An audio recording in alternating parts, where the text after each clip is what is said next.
चलिए देखते हैं हम लोग श्लोक मतलब न्याय निगमन, उसका लेक्चर नंबर 7। इसके पहले मैंने क्वेश्चंस वगैरह सॉल्व कराए थे।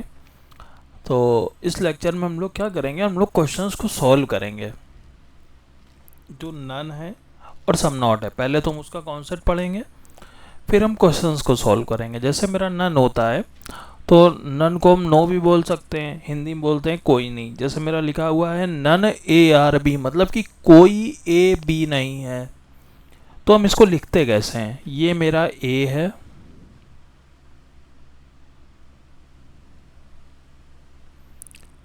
ये मेरा बी है।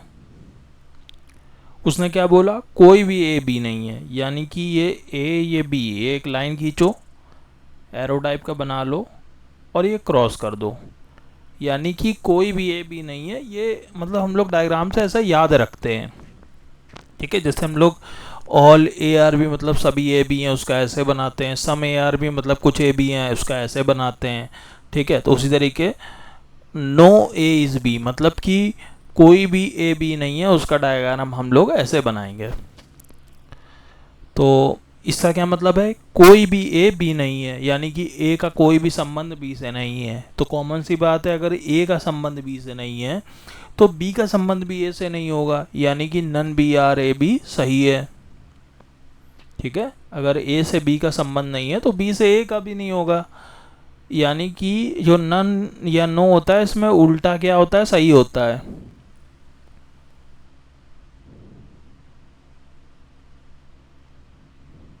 यानी कि सम और नो दो ऐसे हैं जिनमें उल्टा सही होता है। जैसे ए से हम बी जा रहे हैं, जैसे मैं ए से बी जा रहा हूं तो मैं बी से ए भी जाऊंगा, उल्टे का मतलब ये है। समझ गए, ठीक है। चलो अब हम लोग एक क्वेश्चन देखते हैं। सबसे पहले हम नन का क्वेश्चन लगाते हैं। जैसे ऑल ए आर बी लिखा है and none B are C लिखा है, ये मेरा स्टेटमेंट है। स्टेटमेंट को हम क्या बोलते हैं हिंदी में, कथन। ऑल ए आर बी मतलब सभी ए बी हैं, यानी कि ऑल ए मतलब सभी ए क्या हैं, बी हैं। ऑल ए आर बी सभी ए बी हैं। फिर क्या है, नन बी आर सी मतलब कि कोई भी बी सी नहीं है, यानी कि बी, ये तो बी हो गया और यहाँ सी बना लो, कोई भी बी सी नहीं है, ठीक। मैंने डायग्राम बना लिया। अब डायग्राम बनाने के बाद हमें ये कंक्लूजन चेक करने हैं इसमें लगा के, सही है कि नहीं। नन ए आर सी मतलब कि कोई भी ए सी नहीं है, ठीक है। तो अब हमें चेक करना है ए और सी का संबंध। देखो ए और सी में कोई डायरेक्ट संबंध नहीं है, ठीक है, लेकिन बी के अंदर पूरा का पूरा ए आ रहा है और बी का संबंध सी से नहीं है, ठीक है। यानी कि बी के अंदर ए है और बी का संबंध सी से, यानी कि ए का संबंध भी सी से नहीं होगा, ये सही है। क्या बोल रहा था, नन ए आर सी मतलब कि कोई भी ए सी नहीं है, तो बात सही है, कोई ए सी नहीं है। नन सी आर है, देखो उल्टा लिखा है, ए से सी जा रहे हैं फिर सी से ए जा रहे हैं, यानी ये भी सही होगा, ठीक है। चाहे ऐसे सही मार लो, चाहे सोच लो दिमाग में कि नन ए आर सी मतलब कोई भी ए सी नहीं है तो कोई भी सी ए नहीं होगा, ठीक है, उल्टा सही होता है, हमने बताया था। नन सी आर बी, अब देखो यहाँ पे नन बी आर सी था मतलब कोई भी बी सी नहीं है, तो कॉमन सी बात है कोई भी सी बी नहीं होगा, तो ये भी सही है। अगला क्या है, नन बी आर है मतलब कोई भी बी ए नहीं है। अब देखो ये तो गलत हो गया ना, सारे के सारे ए बी हैं, लेकिन यहाँ क्या बोल रहा है, नन बी आर है, तो ये मेरा गलत हो गया है, ठीक है। अब चलिए एक कॉन्सेप्ट, तो यहाँ पे देखो मैंने ट्रिक भी लिख दिया। अगर बी और ए का क्रॉस रिलेशन है, क्रॉस रिलेशन का मतलब क्या होता है, ये एरो लगा क्रॉस कर दिया, तो ए और सी का, ठीक है, ए और सी और ए का क्रॉस रिलेशन होगा, ठीक है, क्योंकि ए बी के अंदर है। हमने अभी बताया था कि बी का संबंध सी से नहीं है, लेकिन बी के अंदर ए है, यानी कि ए का सी से रिलेशन होगा, ठीक है। तो चलिए नेक्स्ट कॉन्सेप्ट देखते हैं, सम नॉट का।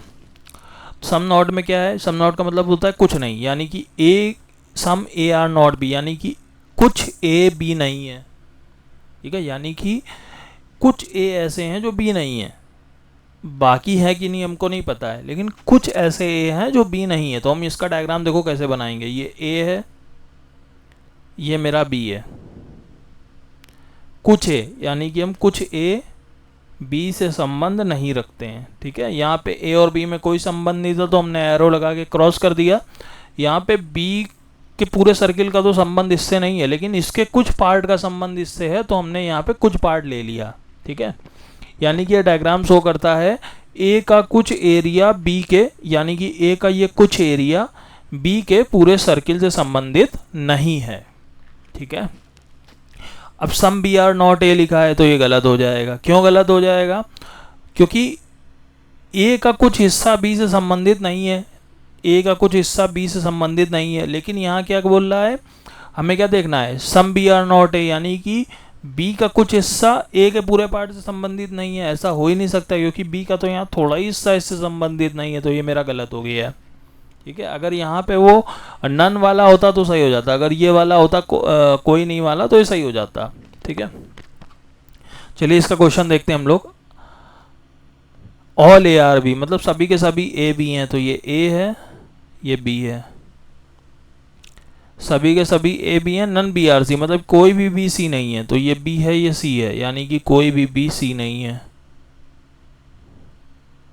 तो बोल रहा है सम ए आर नॉट सी, मतलब कि कुछ ए सी नहीं है। ठीक है, वो क्या बोल रहा है, कुछ ए सी नहीं है। और एक बोल रहा है सम सी आर नॉट ए, मतलब कि कुछ, यानी कि सम ए आर नॉट सी का क्या मतलब होता है, ए का कुछ हिस्सा बी से संबंधित नहीं है। ठीक है, लेकिन यहाँ पे देखो बी और सी का कोई संबंध नहीं है, पहली बात तो। दूसरी बात, ए बी के अंदर है, यानी कि ए का संबंध भी बी से नहीं होगा। लेकिन वो बोल रहा है सम ए आर नॉट सी, मतलब कि ए का कुछ हिस्सा बी से संबंधित नहीं है, यानी कि यहाँ पे तो ऑलरेडी पूरा हिस्सा संबंधित नहीं है, लेकिन वो कुछ हिस्सा मांग रहा है, तो ये एकदम सही है। अब यहाँ पे बोल रहा है सम सी आर नॉट ए, मतलब सी का कुछ हिस्सा ए से संबंधित नहीं है। ठीक है, लेकिन यहाँ देखो बी का संबंध सी से नहीं है, क्रॉस रिलेशन है, और बी ए के अंदर है, यानी कि पूरा का पूरा ए सी से संबंधित नहीं है। तो यहाँ पे थोड़ा सा अगर हम सी लेंगे, और यहाँ तो ऑलरेडी पूरा ए मिल रहा है ना, तो ये भी सही है। लेकिन यहाँ पे जो क्वेश्चन था यहाँ उल्टा था, यहाँ पे क्या था, ए का थोड़ा सा हिस्सा बी से संबंधित था, तो अगर हम बी का थोड़ा सा हिस्सा ए से संबंधित देखेंगे तो नहीं मिलेगा, क्योंकि यहाँ पे ए पूरा नहीं था। लेकिन यहाँ पे ए भी पूरा है, सी भी पूरा है, तो चाहे हम ए से सी जाएं चाहे ए से सी आए, दोनों में सही हो जाएगा। चाहे ए से सी जाओ चाहे सी से ए जाओ, क्योंकि यहाँ पे जो पीछे वाली वैल्यू है ये पूरी मिल रही है, नॉट वाली। ठीक है, तो आज मैंने बताया आपको नन और सम नॉट, दोनों के केवल हमने बेसिक कॉन्सेप्ट बताए और एक एक क्वेश्चन सॉल्व करा। इसके बाद वाले लेक्चर में मैं आपको क्वेश्चन सॉल्व कराऊंगा इनके। ठीक है, एक्चुअली मैं ये जो मैंने वीडियो बनाया था, मैं 2 बार वीडियो बना चुका हूँ। एक बार मैंने सब कुछ लिख के पूरा करा था, 30 मिनट का वीडियो था वो, लेकिन वो मुझे डिलीट करना पड़ा, उसमें वॉइस प्रॉब्लम आ रही है, पता नहीं क्या हो रहा है। फिर मैंने दूसरी बार फिर से ये जो मैंने लिखा है थोड़ा बहुत, ठीक है, डायग्राम वगैरह बनाया, उसके अलावा वो सब मैंने लिखा रहने दिया। मैंने फिर से बनाया, फिर से वही इशू आया, अब मैं फिर से बना रहा हूँ, अब पता नहीं सही है कि नहीं है। ठीक है, अगर सही होगा तो अपलोड हो जाएगा, अगर सही नहीं होगा तो फिर से बनाएंगे। ठीक है, चलिए, लेकिन आज पता नहीं क्या हो रहा है, मेरे सब्सक्राइबर एक तो वैसे भी नहीं है बहुत ज़्यादा। ठीक है, मेरे वीडियोस हो चुके हैं 112, लेकिन मेरे सब्सक्राइबर हैं टोटल 63 थे कल तक। अब कल रात के बाद एक कम हुआ, 62 हुए, फिर 62 के बाद 61 हुए सुबह, अभी चेक करा तो 60 हो गए, पता नहीं क्यों कम हो रहे हैं एकदम से। ठीक है, लेकिन मतलब मैं वीडियोस डालता रहूँगा। बहुत से लोग मुझसे कहते हैं कि क्या नाम है, तुम्हारी वीडियोस मतलब इतनी मेहनत कर रहे हो, चल नहीं रही है, इतने वीडियो हो गए हैं अभी तक, फालतू में टाइम वेस्ट कर रहे हो यहाँ पे। लेकिन मेरा क्या है, मैं वीडियो डालता जा रहा हूँ, जब तक मेरे पास टाइम है और मैं डाल पा रहा हूँ डालता जा रहा हूँ। अगर आप लोग अच्छा रिस्पांस करोगे तो मैं और वीडियोस अच्छी लाऊंगा। चलिए, नेक्स्ट वीडियो में हम लोग मिलते हैं।